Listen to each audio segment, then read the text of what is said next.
Sud Radio Média, bonjour, il est 10h03. Bonjour Gilles Gansman. Oui, comment ça va? Gilles aussi. Gilles, c'était salut.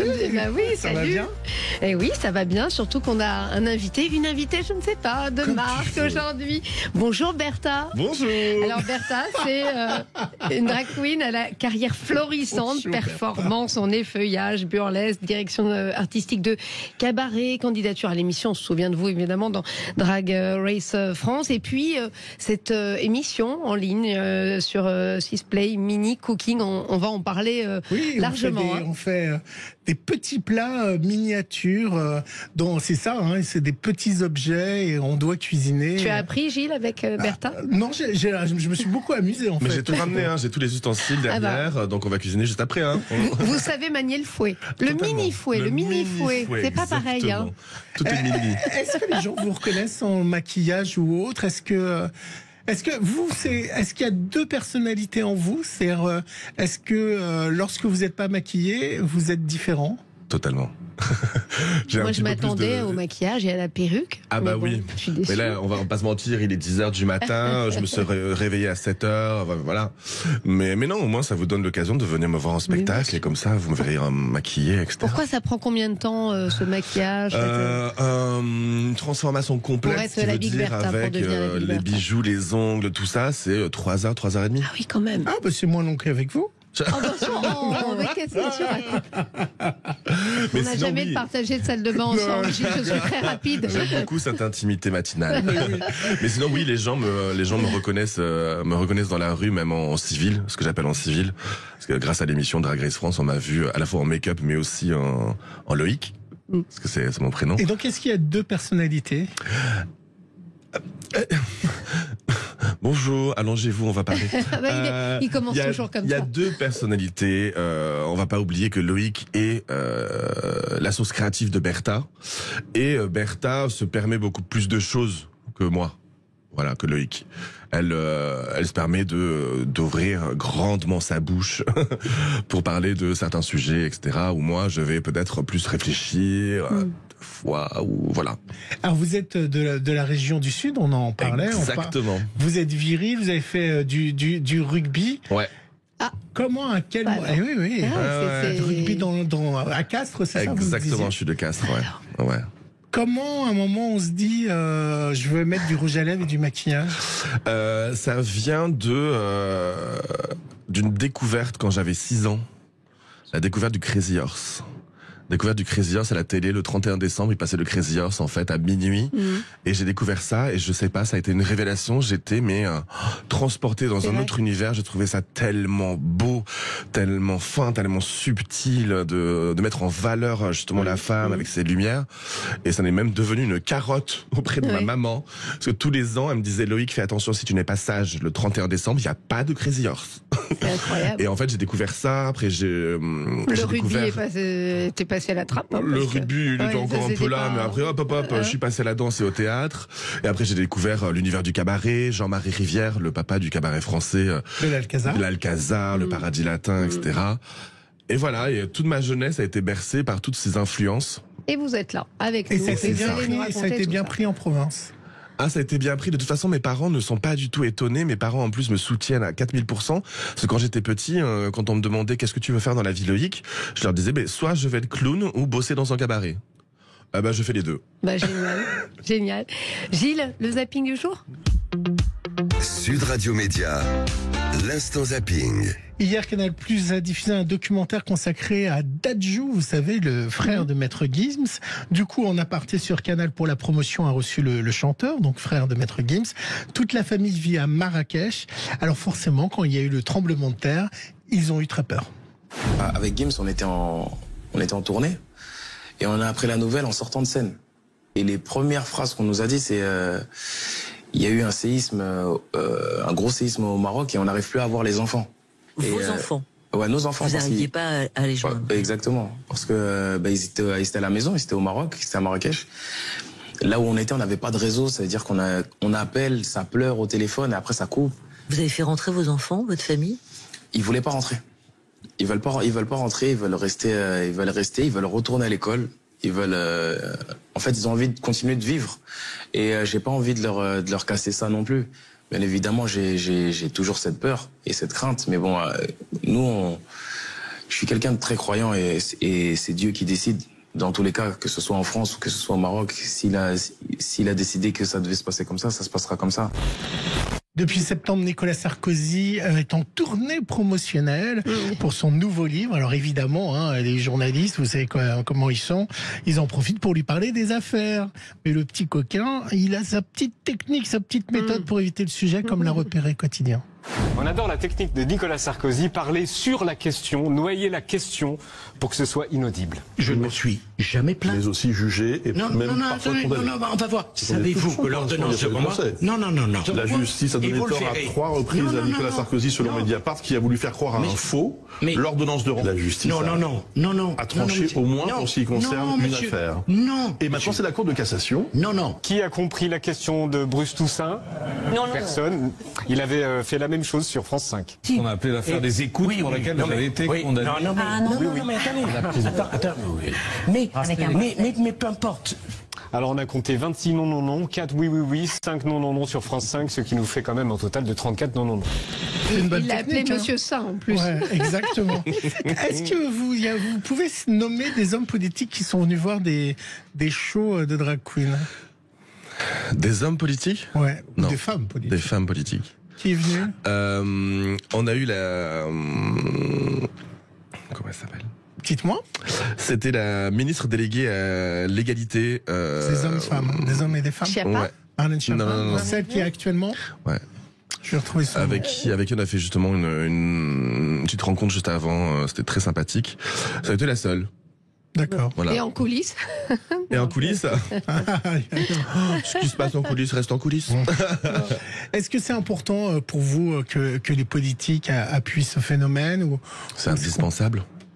C'est indispensable en fait parce que nous, en tant que drag queen, on a aussi des messages à faire passer et notre art est politique et on est sur la visibilité aussi d'une catégorie de population qui est minorisée, toute cette communauté LGBT qui est totalement invisible auprès du gouvernement ou toute cette communauté trans qu'on met en avant aussi avec notre art.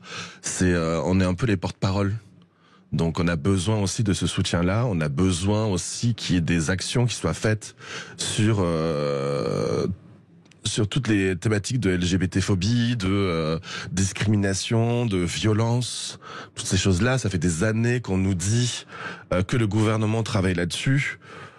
Sauf que les enfants, c'est bien de travailler dessus, mais il faut sortir quelque chose, quoi. Et d'un autre côté, vous comprenez que parfois c'est difficile à accepter pour une certaine partie de la population qui comprend pas ou qui a l'impression que le mouvement se retrouve partout, dans les publicités, dans les choses comme ça. C'est vrai que vous êtes repris dans plein d'endroits et que d'un seul coup, ils ont l'impression que il y a une sorte d'envahissement. Vous comprenez ça ou pas? J'ai envie de répondre à ces personnes que notre art existe depuis des années et là enfin on est reconnu en tant qu'artiste. C'est notre travail, c'est un métier, c'est une passion aussi. Mais après qu'on se retrouve un petit peu partout, qu'on ait cette visibilité là, on a assez travaillé pour en arriver là et aussi pour faire comprendre que il y a un travail artistique derrière. Et aussi qu'on est des humains. Mais vous attendez quoi concrètement comme mesure? Vous dites là il va falloir agir, vous attendez quoi? Par rapport, on va parler par exemple du cyberharcèlement. Tout ce qu'on a vécu, nous par exemple la saison 1 ou la saison 2 de Drag Race France, tout ce que ces drag queens aussi vivent sur les réseaux sociaux, où il y a une extrême violence. Bon, il y en a pour tout le monde malheureusement et partout totalement. Sur les réseaux sociaux, c'est le principe malheureusement. Ouais, le principe je sais pas, mais à un moment ou à un autre, on a besoin de protection aussi. On a besoin de protection, on a besoin de soutien, on a besoin qu'on se dise oui, ils ont légiféré pour nous protéger par rapport à tout ça. Et puis on s'est aperçu en regardant, pour ceux qui regardaient Drag Race, qu'il y a eu beaucoup d'agressions, que ça arrive très souvent que vous soyez agressé. Et justement, puisqu'on parle d'agression, cette vidéo qui fait le buzz, une journaliste espagnole en plein direct s'est fait mettre une main aux fesses par un passant. Je ne sais pas si vous avez vu cette vidéo qui a beaucoup buzzé. Heureusement, le présentateur du journal était très réactif, comme vous allez l'entendre. L'homme était armé et a tenté de... Vous êtes de quelle chaîne ? Une seconde, on est en direct. Excusez-moi. Isa, excusez-moi, je vous coupe. Excusez-moi, on n'entend pas très bien, mais il vient de vous toucher les fesses. Oui. Montrez ce monsieur à la caméra. Montrez-nous cet idiot. Filmez-le, s'il vous plaît. Si tu as besoin de nous demander quelle chaîne on est, pas besoin de me toucher les fesses. Je suis en direct. Je travaille. Faut vraiment que tu me laisses travailler. Je t'ai pas touché les fesses. Je te respecte et je voulais pas te toucher les fesses. Faut vraiment que tu me laisses travailler. Incroyable. Ouais, incroyable. D'autant elle fait de la peine, cette jeune fille, parce elle s'excuse à un moment donné d'avoir créé ça. Elle s'excuse. On voit un petit peu la détresse dans son regard, et c'est vrai que cette scène est assez édifiante. Et lui qui dit je n'ai rien fait. Oui. Alors qu'il a été filmé partout. Dommage, maintenant, on le voit partout. Il a été rattrapé par la police. Ah oui. La suite de l'histoire, et il est actuellement en prison préventive en Espagne en attendant son jugement. Présente pas en Espagne. Exactement. À 10h30, on va parler avec notre spécialiste série de l'événement télé qui a eu lieu hier. C'était la sortie sur Netflix de la série de Bernard Tapie. Et tout le début de l'épisode, du premier épisode, c'est lui qui veut devenir absolument chanteur. Et donc, je vous ai mis un extrait des années où Bernard Tapie... On l'avait oublié, celle-là. Voilà, et c'était Tapie. 45 tours. Et c'était Tapie avec un Y, T-A-P-Y. Tapaille. Voilà, Tapaille. Eh ben, écoutons. La première que j'ai crue m'avait semblé sincère. Elle avait l'air d'une ingénue. Elle en avait seulement l'air. Car à nos rendez-vous, toujours je l'attendais.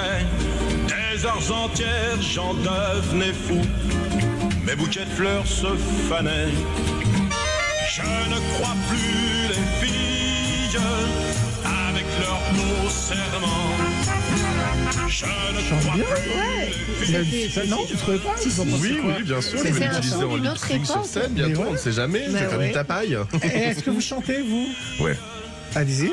Non, ça ira, c'est façon. Non, vous oh, pourriez le chanter 10h15, quoi? je suis pas maquillé, il faut le maquillage pour chanter. Ah, vous voyez, donc. Vous vous cachez Donc en derrière fait, votre maquillage. Loïc est timide. Mais oui, c'est ça. C'est ça. Mais oui, il fallait s'y attendre. Il y a une petite timidité, ouais. Bon, allez, on va vous laisser vous reprendre vos esprits. On se retrouve dans quelques instants. Pas de cuisine, vous. mais tout petit. Le 10h midi, Sud Radio, le 10h midi média, l'invité du jour. En direction Sud Radio, l'invité du jour, la Big Bertha, drag queen, Bertha, comme on vous appelle, Loïc de son petit prénom. C'est ça. Et puis sans maquillage aujourd'hui. Et Gilles, vous avez la bande-annonce de Mini Cooking. Et oui, qui est le programme que présente la Big Bertha, qui est diffusé sur Sisplay. Vous pouvez déjà vous connecter, de nombreux épisodes, et vous allez comprendre tout le principe. Écoutez. Et bonjour, je suis la Big Bertha. Je serai votre hôtesse pour parler d'un nouveau type de cuisine. Que dis-je, un phénomène mondial sur les réseaux sociaux, la cuisine miniature. La minutie, le sens du détail et de l'esthétisme, la finesse, la méticulosité, la créativité et surtout un spectacle culinaire d'exception. Là, je galère un peu, ouais.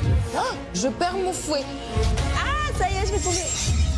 Et pour cela, qu'ils soient professionnels ou influenceurs food, je vais accueillir ici des invités qui n'ont aucune idée de la sauce à laquelle ils vont être mangés ou dévorés. Mais je sais pas faire ça, moi je fais tout en gros. Oh là là. Je sais que je suis petite, mais tu vois, je suis quand même pas si petite que ça. Bienvenue dans Mini Cooking. C'est pas la taille qui compte. Et oui, c'est pas la taille qui compte. N'empêche que c'est l'enfer, ces petits trucs-là. Il faut avoir des doigts de fée. Ah, ben c'est du challenge. Ils pensaient venir chez moi pour un petit défi de cuisine tranquille. Bah non, c'est mal me connaître. Comment vous avez été contacté? C'est directement la production qui m'a contacté en me disant enfin Bertha, tu vas avoir ton challenge cuisine. Parce que dans Drag Race France, la saison 1, j'arrêtais pas de dire, mais mettez-moi un challenge de cuisine, que je gagne quelque chose, enfin. Parce que vous cuisinez vraiment. Ah, j'adore ça. C'est ma passion. Enfin, c'est mais des gros trucs ou des petits trucs? C'est marqué partout sur mon corps et mes tatouages, voilà. Des gros trucs. Oui. Ah oui. Venant du Sud-Ouest, ouais, moi, je suis version généreux. S'il y a deux personnes à la maison, je fais à manger pour 10, quoi. Donc, le cassoulet? Cassoulet, c'est long à faire. Non, moi j'adore cuisiner le canard, j'adore cuisiner le canard.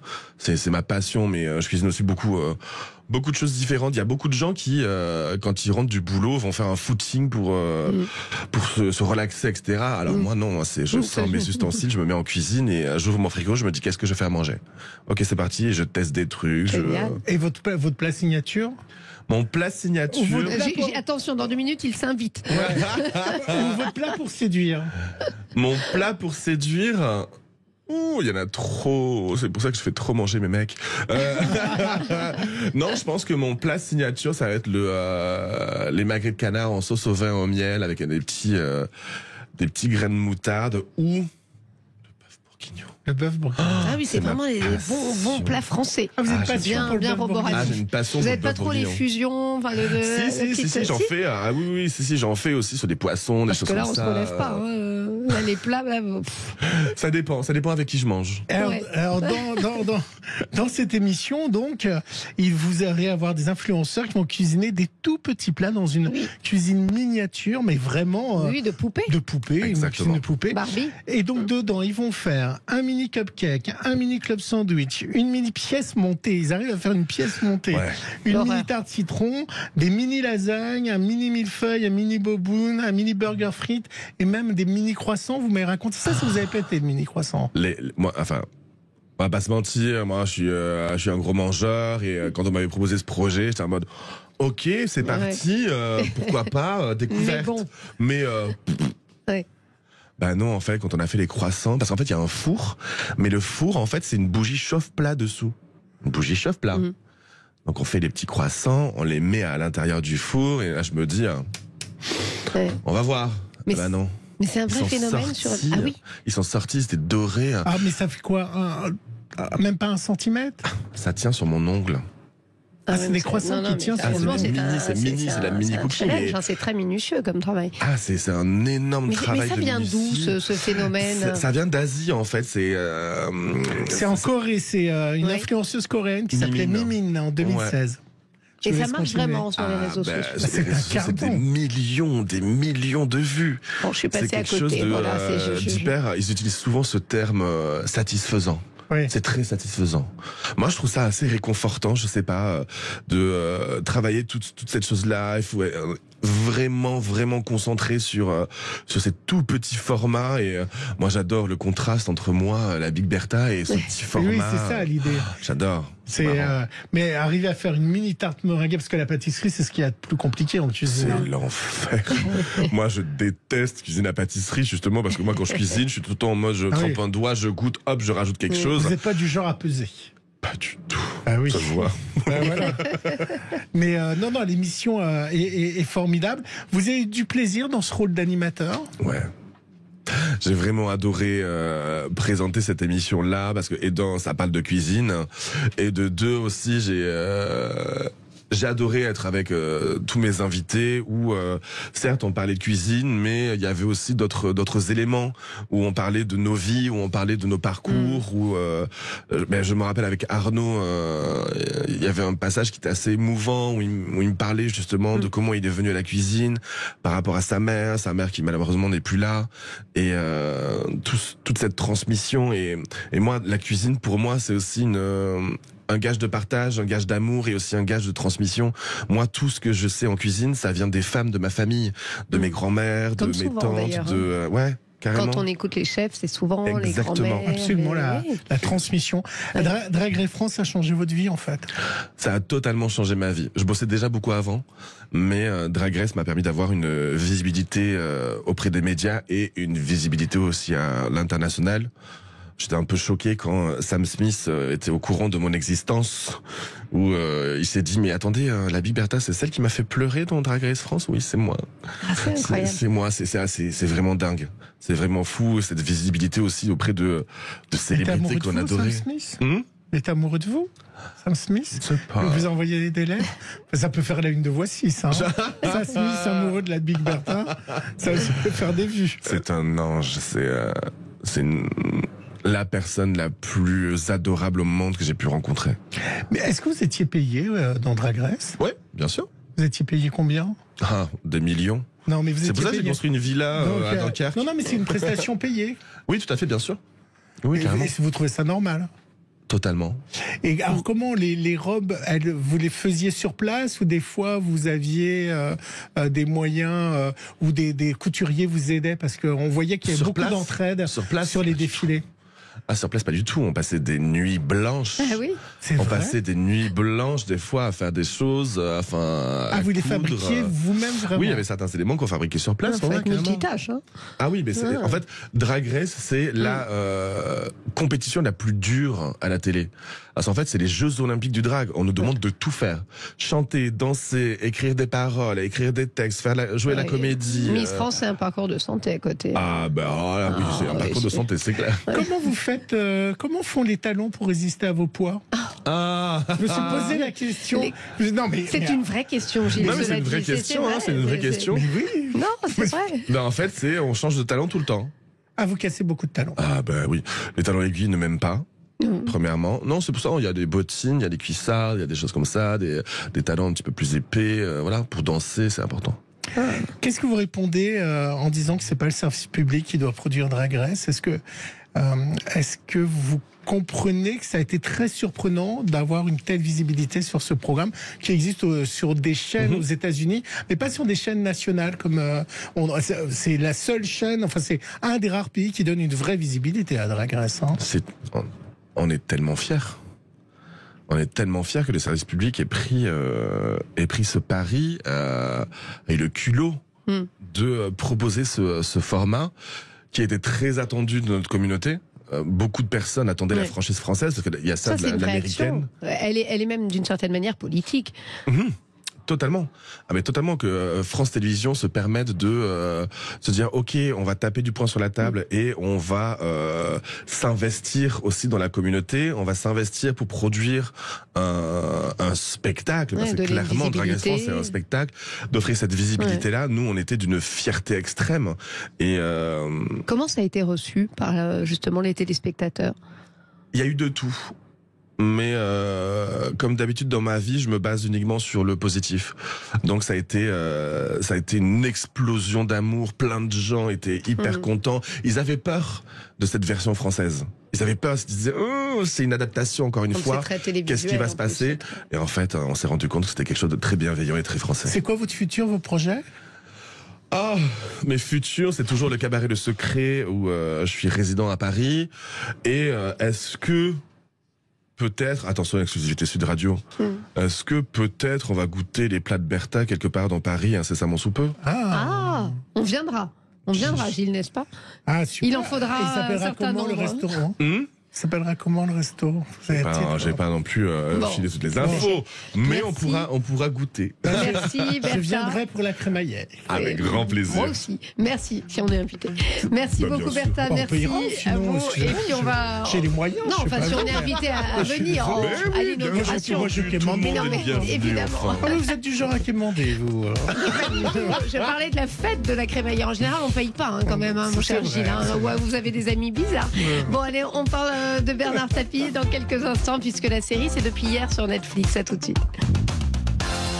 Le 10 Sud Radio, le supplément média.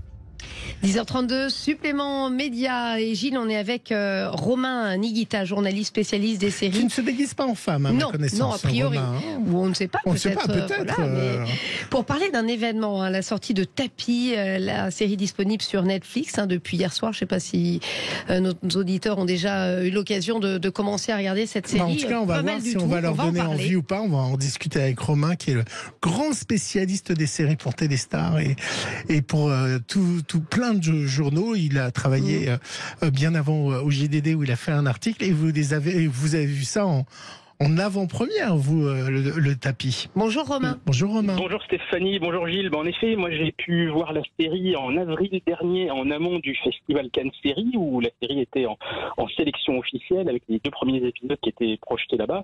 Et déjà sur les 2 premiers à l'époque, j'avais trouvé ça très réussi. Et entre-temps, j'ai vu la suite et je trouve ça absolument formidable. Je vous rassure, je ne suis pas payé par Netflix pour dire ça. Ça m'arrive de dire du mal de certaines de leurs séries. Mais celle-ci est vraiment pour moi une belle réussite. réussite dans le genre biopic, notamment parce qu'en France, je trouve qu'on manque de biopic sur des personnes et des événements récents. Il y en a encore trop peu par rapport à ce qui peut se faire aux États-Unis ou en Angleterre. Et là, ça y est, on commence enfin à en avoir. Il y a eu, par exemple, la série sur Malik Oussekine l'année dernière sur Disney qui était formidable. Et Tapi, dans un autre genre, parle aussi d'une histoire récente et tout aussi réussie selon moi. C'est vrai qu'elle est passionnante, son histoire à Bernard Tapie. Alors, il y a des critiques, évidemment, du côté de la famille qui déplorent le fait que ça soit une fiction et qu'on aurait simplement pu se coller à la réalité. Il y avait tellement de choses à dire. Vous partagez pas un petit peu cet avis, Romain ? Le côté fiction est totalement assumé par les créateurs de la série, le réalisateur Tristan Seguela et son co-scénariste Olivier Demangel. Alors, je pense qu'il y a plusieurs raisons à ça. Il y a déjà, tout simplement, pour éviter les problèmes de procès éventuels, puisque c'est une série qui s'est faite sans l'accord de la famille et même sans l'accord de Bernard Tapie lui-même. En fait, Tristan Seguela, qui est le fils du célèbre publicitaire Seguela, a connu Bernard Tapie quand il était jeune, puisque son père était ami avec Bernard Tapie, et un jour, il l'a croisé il y a quelques années. Il avait déjà ce projet en tête de faire cette série et il le lui a annoncé, mais sans lui demander son autorisation. Il dit voilà, un jour, je voudrais faire quelque chose sur toi. Et c'est lui qui le raconte, Tristan Seguela, et il dit que Bernard Tapie lui a dit écoute, jamais de la vie, c'est non. Et ce à quoi Tristan Seguela réagit en disant de toute façon, Bernard Tapie, c'est une personne, quand on lui dit non, il fait quand même les choses. Donc finalement, je n'ai fait que faire comme lui.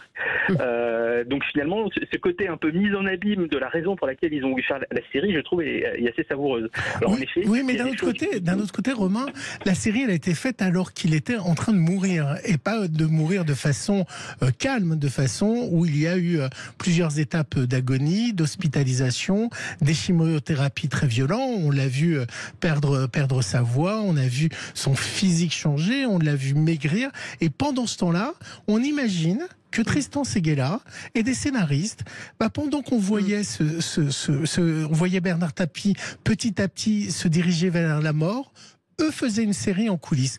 Moi, c'est ça qui me choque, c'est ça qui m'embête, c'est que pendant qu'un homme mourait, on allait faire quelque chose qui était une opération financière pour Netflix.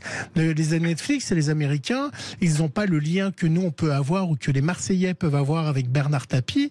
Ils ont un lien financier en se disant on va se faire du pognon avec la série. La preuve, puisque moi je me suis réabonné pour regarder la série, c'est beaucoup de cas des gens de la rédaction de Sud Radio qui seraient abonnés pour revoir la série. Donc moi c'est ça qui me gêne, c'est pendant qu'un homme agonisait, on se disait tiens on va se faire du fric. Alors, en fait, le projet est beaucoup plus vieux que ça. Oui, il a 15 ans, c'est ça. Voilà, c'est ça, puisqu'en fait, Tristan Seguela a réalisé plusieurs longs métrages, et dans son premier long métrage, le personnage principal était joué par Laurent Lafitte. Donc ça date de quand même il y a plus d'une dizaine d'années, et c'est pendant ce film-là qu'ils se sont rendus compte tous les deux que Laurent Lafitte a quand même une ressemblance physique assez troublante avec Bernard Tapie, et que Tristan Seguela avait lui-même envie de faire quelque chose sur la vie de Tapie. Donc à la base du projet, il n'y a pas du tout l'idée de profiter de la faiblesse d'un homme à l'agonie. Après, le discours que vous avez, Gilles, sur le fait de gagner de l'argent sur la vie de quelqu'un, j'ai envie de dire c'est un débat plus large sur le commerce et l'art. Est-ce qu'on peut faire un biopic sur quelqu'un sans son autorisation ? Non. Il y a 15 ans, elle s'est pas vendue parce que Tapie n'était pas vendeur, et elle s'est vendue parce que... Je pense que ça aurait pu se faire il y a 15 ans. Il n'y avait pas Netflix il y a 15 ans. Laurent Lafitte était certainement moins connu il y a 15 ans. Je pense que faire quelque chose autour de Bernard Tapie je pense, aurait toujours été vendeur. Et d'autant que là, je trouve que ça n'est pas du tout une série qui a charge. Je trouve qu'elle est assez équilibrée dans ce qu'elle montre du personnage, dans ses bons côtés, et comme dans ses moins bons côtés. On est d'accord que ça, dès le départ, on comprend que c'est un voyou. Oui. C'est un voyou, mais un voyou romantique, dans ce qui est montré. Il y a quand même l'histoire d'amour avec sa seconde femme, Dominique, elle occupe une part très importante. Elle dit que la plupart des scènes qu'elle a vécues avec lui ne ressemblent à rien à ce qu'on voit dans le film. Elle le dit, Dominique Tapie. Après, oui, mais tout à fait. Mais là encore, c'est la part de fiction qui est assumée. Mais en tout cas, sur l'histoire d'amour est quand même mise en avant dans la série. Donc il n'y a pas uniquement le côté magouille entre guillemets. Puis on voit qu'il est un magouilleur parmi d'autres dans la série. C'est vrai qu'on se dit que c'est pas gagné quand on le voit les premiers épisodes. Mais il est hableur, il est hableur, il est menteur dès le début. Mais il n'y a pas beaucoup d'envergure, c'est vrai. Non, mais je ne sais pas si vous en avez pensé la même chose. Et d'ailleurs, ça m'intéresserait, messieurs, d'avoir votre avis sur le choix de Laurent Lafitte, parce que Gilles me faisait remarquer tout à l'heure en montrant les images de Bernard Tapie jeune qui lui ressemblait effectivement. Mais moi, ça m'a pas frappé dans les premiers épisodes. Il dégage pas la même chose pour moi. Moi, j'ai trouvé ça très réussi. En gros, je rapprocherais sa performance de celle de Julia de Nunez dans la mini-série Bardot. Je trouve que tous les deux sont très bien parce qu'ils ne sont pas dans l'imitation ni dans la caricature. C'est vrai. On retrouve un peu le phrasé, on retrouve un peu le langage corporel, on retrouve l'énergie, mais on n'est pas dans les guignols de l'info. Et c'est ce qu'a voulu à tout prix éviter Laurent Lafitte. Et moi, je trouve qu'à ce niveau-là, c'est assez réussi. Et il réussit également à montrer l'évolution de Bernard Tapie dans le temps, du côté jeune homme fringant, puis ministre, puis les derniers épisodes où il est en prison, un peu plus vieilli. Et je trouve qu'on a vraiment bien cette évolution dans le temps. Et puis il y a, enfin moi il y a une chose que j'ai beaucoup aimé, c'est la fameuse phrase, c'est dans le premier épisode, c'est quand il dit à deux filles, si tu avais 10 millions, qu'est-ce que ferait ta mère? Et elle dit, on achèterait une piscine, on achèterait une maison et tout ça. Et lui qui dit, mais elle est conne ta mère, parce que avec 10 millions, tu peux aller voir une banque et demander 100 millions. Et on comprend qu'il a toujours vécu dans des dettes, en fait. Oui. C'est ça, c'est un peu l'effet domino, mais lui-même va comprendre, on le voit dans la série, comment tirer profit de tout ça en rachetant des entreprises à 1 franc à l'époque. Évidemment, on est en France, ça nous fait bizarre de retrouver cette époque-là. Donc en effet, il y a tout le mécanisme supposé par les scénaristes qui est assez bien montré, et en effet qui commence sur des toutes petites choses jusqu'à devenir énorme et jusqu'à exploser. Mais il y a plein de scènes absolument formidables. Moi, je trouve que, sans spoiler, dans le dernier épisode, il y a une très longue scène dans laquelle il se retrouve face au procureur qui s'occupe de l'affaire OMVA. Le juge un Montgolfier. espèce de huis clos entre deux personnages face à face dans une pièce plongée quasiment dans la pénombre. Et les dialogues sont absolument formidables puisque Tapie se retrouve à une personne qui est l'exact opposé de lui-même dans le style, dans l'éducation, dans les motivations. Et rien que cette petite scène, elle est petite en termes de mise en scène, mais elle est assez longue, elle fait 1/4 d'heure, 20 minutes. Ça résume toute la psychologie à la fois du personnage et toute l'ambition de cette série.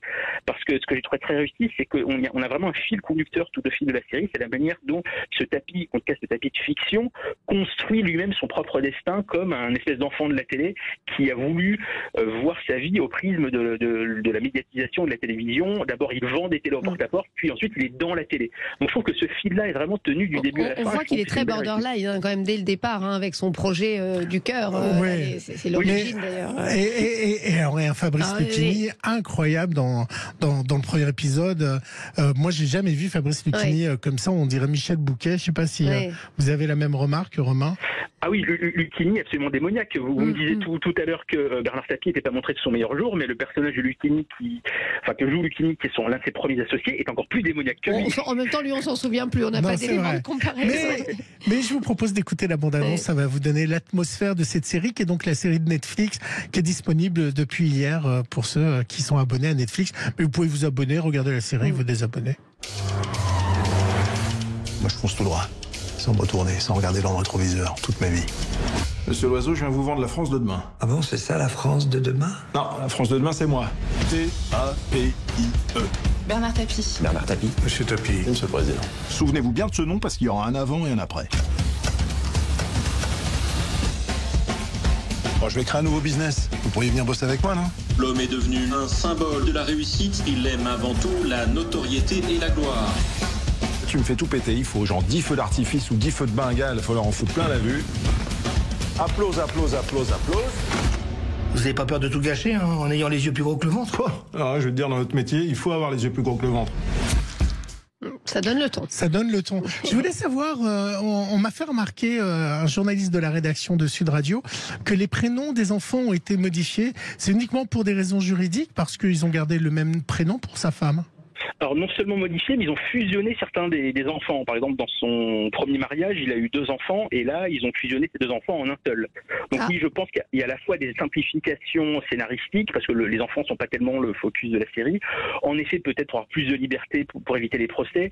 Il y a d'autres choses qui ont été changées. Les noms de certaines de ces premières sociétés qui n'étaient pas connues, les plus connues et les plus grandes, comme l'OM, évidemment, on n'avait pas changé le nom de l'OM ou le nom de certains des footballeurs comme Basile Boli ou Bernès, qui est son bras droit.